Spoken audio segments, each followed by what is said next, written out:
Baik, kita kembali dalam Selamat Pagi Malaysia. Hari ini sebenarnya cukup padat, cukup informatif sebenarnya informasi yang kami bagi anda.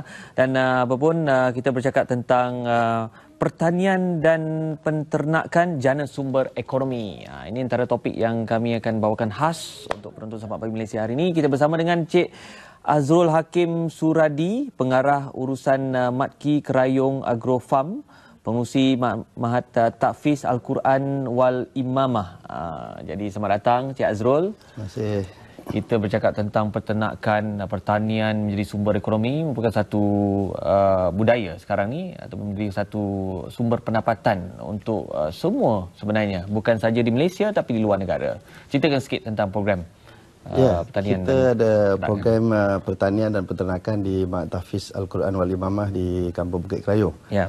Ya, tujuannya pertama untuk kita mencari dana dan mengurangkan beban pada pihak Mahat Tahfiz untuk mengurus sekolah tahfiz dan mengurus pelajar-pelajar kita. Ya. Yang mana sebahagian daripada pelajar-pelajar kita ni ada di kalangan fakir miskin, anak yatim yang keluarga mereka tidak mampu untuk membiayai. Ya. Jadi pada saya yang penting anak-anak boleh belajar. Yang mana boleh bayar penuh, yang boleh separuh ataupun yang tak mampu langsung kita akan bantu. Jadi dengan proses kita buat program pertanian ini seperti kita tanam pisang, tanam sayur-sayuran supaya kita tak perlu nak beli. Yang pertama kita guna sendiri.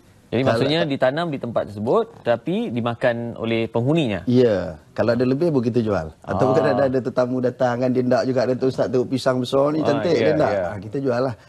Selain daripada pertanian, kita juga ada penternakan. Kita ada boleh itik telur, yang mana telur kita buat telur masin dan kita pasarkanlah di tempat-tempat mana saya pergi mengajar. Kemudian kita ada kambing. Saya dulu bermula dengan kambing susu, kambing susu berkesanen, di mana bila kita tengok pelajar-pelajar susah ni, kita pun sedih kalau mereka tak belajar kan. Jadi saya fikir bagaimana untuk bantu mereka. Jadi dengan adanya kambing susu ni, kita dapat perah susu hari-hari, kita dapat duit hari-hari, kita boleh jual. Daripada situ kita dapat biayai pelajar-pelajar ni lah. Jadi Ustaz, dalam kita menternak ataupun dalam bertani ni, siapa yang akan melakukan aktiviti tersebut? Adakah pelajar berkenaan tadi mereka akan diajar untuk dibimbing untuk bertanam ataupun buat masa ni saya ada pembantu 2 orang. Kemudian anak-anak pelajar ni kita bawa biasanya hari Sabtu Ahad je lah, sebab hari lain mereka belajar. Kita tak mau ganggu waktu belajar mereka. Jadi hari Sabtu hari Ahad kita ajar mereka nak menyiram, macam mana nak buat baja. Dan saya belajar buat baja ni pun sampai di Indonesia. Saya belajar dengan engineer pertanian sana, Dr. Nugroho. Dia memang buat bagaimana kita boleh buat baja sendiri. Begitu juga dengan di Selangor sini ada Pak Faisal. Dia banyak membantu saya lah bagaimana cara untuk kita membuat baja sendiri. Sebab apa? Sebab kita ada kambing. Jadi daripada kita bazirkan najisnya ataupun tinja itu, kita boleh proses sendiri untuk menjadi baja. Itu yang kalau tuan-tuan tengok pisang tu, ya Allah, pisang tu satu tandan sampai 40 kilo. Berat dia. Itulah hasil daripada kita belajar tu, pokok tin kan. Kita tanam di sekeliling. Kadang-kadang ada orang nak bertanam ni, dia nak tunggu ada ladang, ada kebun kita tak, kita buat di keliling-keliling madrasah saja. Sebab saya dapat inspirasi ni daripada banyak tengok dalam internet. Ada orang boleh tanam sayur-sayuran di keliling rumah tapi dapat menghasilkan pendapatan sampai 4,000 sebulan. Jadi saya fikir kita pun boleh buat. Jadi dia boleh mengajak sebenarnya masyarakat ataupun rakyat Malaysia sendiri yang ada tanah di tepi rumah, di belakang rumah untuk bertanam sebenarnya, dan juga paling penting kalau mereka boleh menjual tanaman tersebut, boleh menjadi pendapatan sampingan. Bahkan sekarang kalau sekarang dengan teknologi yang kita ada, tak ada tanah pun boleh.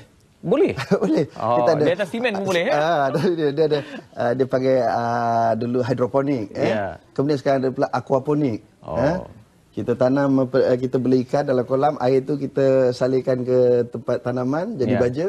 Kemudian air itu ditapis masuk balik, dia pusing gitu ya. Itu pun satu kaedah. Contohnya ada yang menanam cili tapi tidak perlukan tanah, di dalam pasu dan menggunakan air saja kan? Ya, betul. Okey, baik.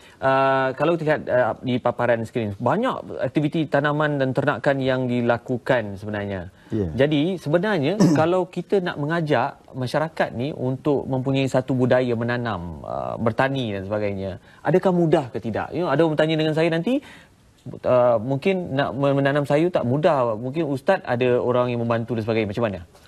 Soalan begitu. Sebenarnya benda ni senang je. Kalau kita ada kemahuan, keinginan dan kita minat. Tu. Tapi kalau orang tak minat, memang susah lah. Macam orang nak kahwin lah kan, dia tak minat, suruh kahwin. tak nak. Tapi kalau dia minat, tak ada masalah. Dan saya melihat, kita kadang-kadang fokus macam anak-anak kita kan. Kenapa belajar, nanti nak jadi doktor. Sebab apa, kita ada sarjana dulu, namanya Ibn Sina.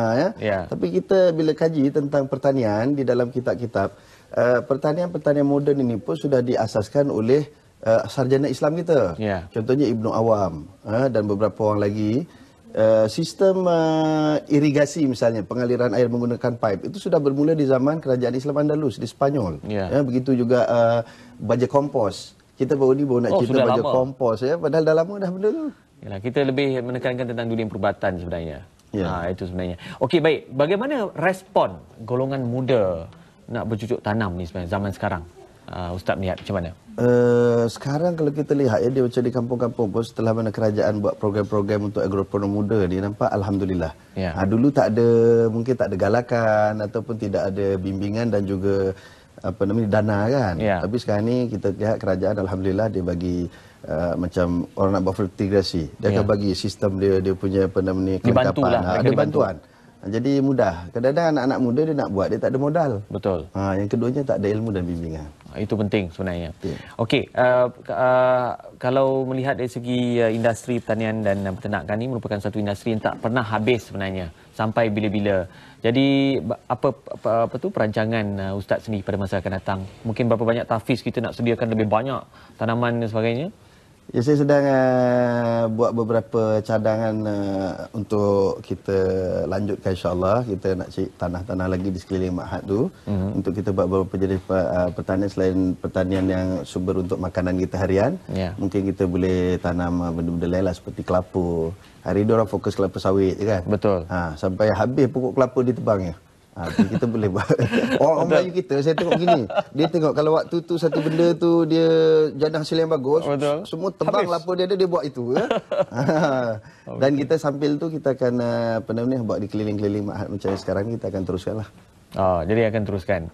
Kalau kita melihat sekarang ni budak tahfiz diberi makanan. Contohnya, maksudnya siapa yang mungkin tak mampu tadi kan akan mendapat hasil tanaman untuk makan kat tempat tu tadi. So macam mana ilmu bagaimana pula? Adakah mereka akan diajar untuk menanam, untuk bertani dan sebagainya, untuk berternak macam mana?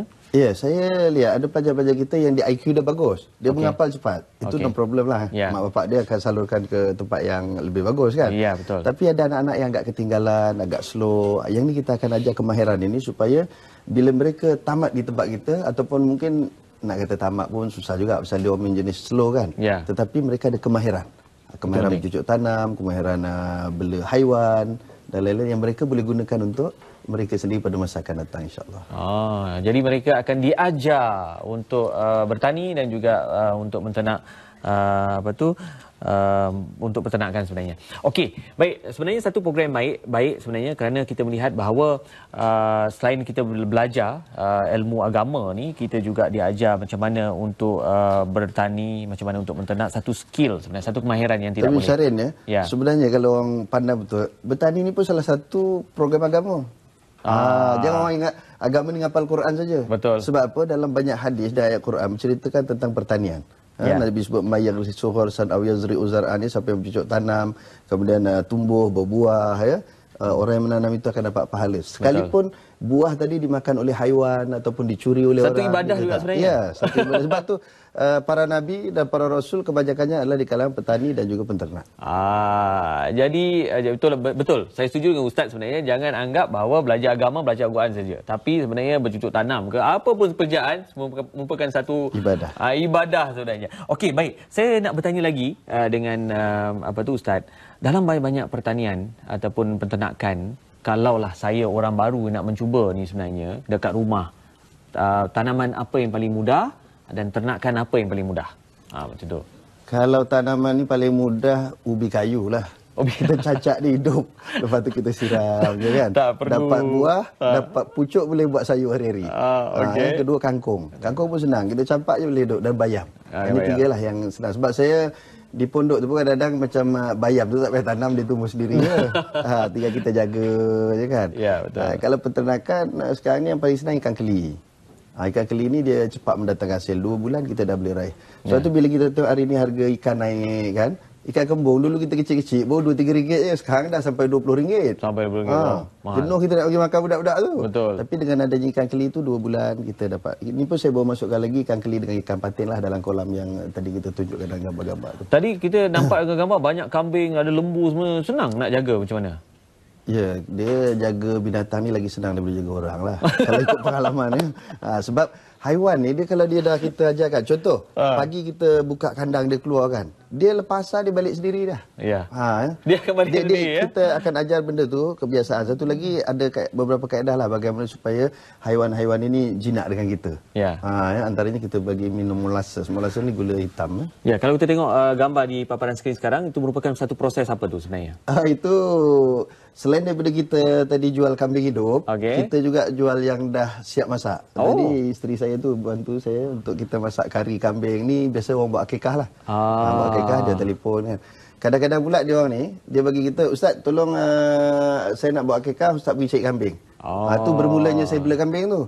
Dapat duit kita pergi cek kambing pula. Tapi bila kita bela, kita dapat duit, kita dapat daging kambing bagi makan anak-anak. Okey, baik. Sebenarnya satu perkongsian yang baik untuk kita semua sebenarnya. Kita bertanam, kita bertani, kita menternak. Jadi boleh menjadi satu sumber pendapatan dan merupakan satu ibadah sebenarnya. Terima kasih Ustaz kerana sudi bersama kami hari ini. Kita doakan supaya Ustaz dan juga apa-apa yang dilakukan oleh Ustaz semoga terus dirahmati dan terus maju jaya. Terima kasih.